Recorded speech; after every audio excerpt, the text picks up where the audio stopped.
చాలా మందికి ఉండే ఒక సమస్య. మోసే విషయాన్ని చూసే చాలా మంది ఏమని అనుకుంటారు అంటే దేవుడిని చూడవచ్చు, దేవునితో మాట్లాడవచ్చు అనే విషయాన్ని తలంచుతారండి. నిర్గమకాండము 33వ అధ్యాయం 11వ వచనం ఒకసారి మనం, మనుష్యుడు తన స్నేహితునితో మాట్లాడినట్లు యెహోవా మోషేతో ముఖాముఖిగా మాట్లాడెను. నిజమే మాట్లాడాడు, కానీ అసలు మోషేతో మాట్లాడింది దేవుడేనా అనేది మనం ముందు ఒకసారి చూడాలి. అసలు మోషేకు మొట్టమొదటి దేవుడు ప్రత్యక్షమైంది ఎక్కడ?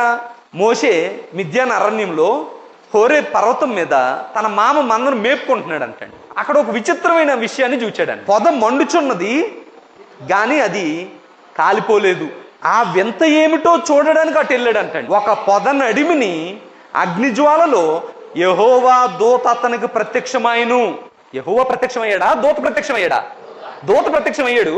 కానీ తర్వాత నుంచి ఒకసారి మాట్లాడుతున్న మాటలు చూడండి. అతడు చూచినప్పుడు అగ్ని వలన పొద మండుచుండను కానీ పొద కాలిపోలేదు. అప్పుడు మోషే, ఆ పొద ఎలా కాలిపోలేదు, నేను ఆ తట్టు వెళ్ళి ఈ గొప్ప వింత చూచెదనని అనుకున్నాను. దాన్ని చూచుటకు అతడు ఆ తట్టు వచ్చుట యెహోవా చూచెను. పొదలో ఉన్నదెవరు?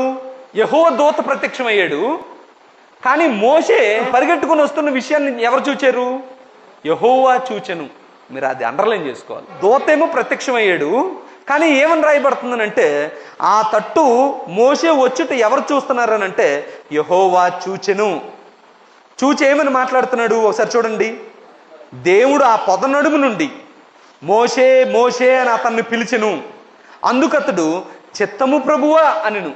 నీ పాదముల నుండి చెప్పులు విడువుము, నీవు నిలిచి ఉన్న స్థలము పరిశుద్ధ ప్రదేశము అనెను. ఎవరు మాట్లాడుతున్నారండి? దేవుడు మాట్లాడుతున్నాడా? దేవుని దూత మాట్లాడుతున్నాడా? దేవుడు మాట్లాడట్లా.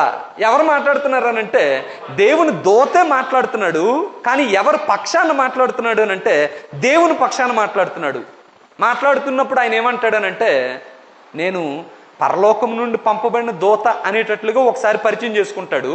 కానీ కొన్నిసార్లు అయితే ఏమని పరిచయం చేసుకుంటాడు? ఒకసారి చూడండి 6వ వచనం, నేను నీ తండ్రి దేవుడును, అబ్రహాము దేవుడును, ఇస్సాకు దేవుడును, యాకోబు దేవుడును. దూత అబ్రహాముకు దేవుడా? దూత ఇస్సాకు దేవుడా?